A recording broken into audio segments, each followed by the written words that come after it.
اللہ الرحمن الرحیم عن ابی ہریرہ رضی اللہ تعالی عنہ عن النبی صلی اللہ تعالی علیہ وسلم قال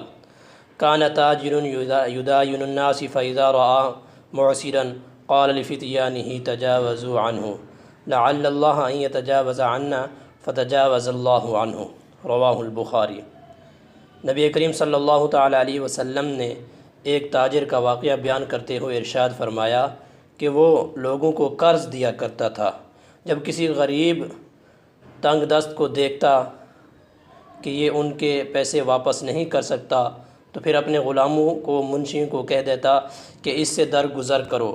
ہو سکتا ہے اللہ ان کے بدلے ہم سے قیامت کے دن درگزر فرما دیں۔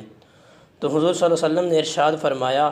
اس عمل کی وجہ سے اس کے فوت ہونے کے بعد اللہ تعالیٰ نے اس سے درگزر فرمایا، یعنی اس کی بخشش فرما دی۔ دوستو، لین دین کے معاملات، حسن اخلاق، کسی سے قرض لیا ہے تو اس کو بار وقت واپس کرنا، کسی نے آپ سے قرض لیا ہوا ہے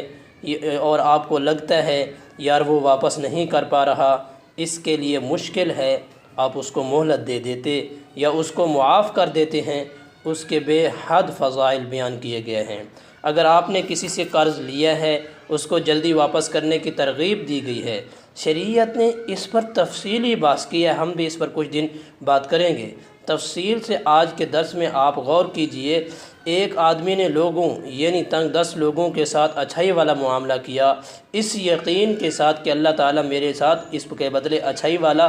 درگزر والا معاملہ فرمائیں گے، تو اللہ تعالیٰ نے اس کے بدلے اس کو معاف کر دیا۔ یہ اللہ کے نبی صلی اللہ علیہ وسلم بیان فرما رہے ہیں کہ اللہ رب العزت نے معاف فرما دیا۔ پرانے زمانے میں بزرگ حکایت بیان فرماتے ہیں کہ ایک آدمی کے پاس کھوٹے سکے آتے تھے، یعنی کھوٹے سکے بھی لے لیا کرتا تھا دکان پر، بچوں سے وہ کھوٹے سکے لے لیتا تو اس سے وہ چیز دے دیا کرتا تھا بچوں کو۔ تو اللہ کے دربار میں پہنچا، بعد میں کسی کو خواب میں ملا تو انہوں نے پوچھا کیا معاملہ ہوا، تو اس نے کہا کہ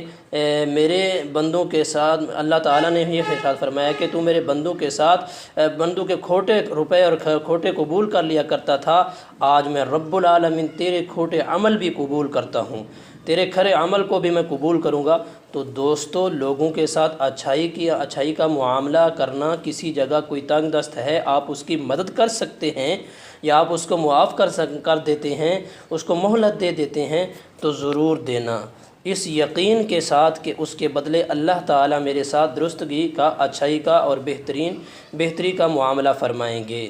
السلام علیکم ورحمۃ اللہ وبرکاتہ۔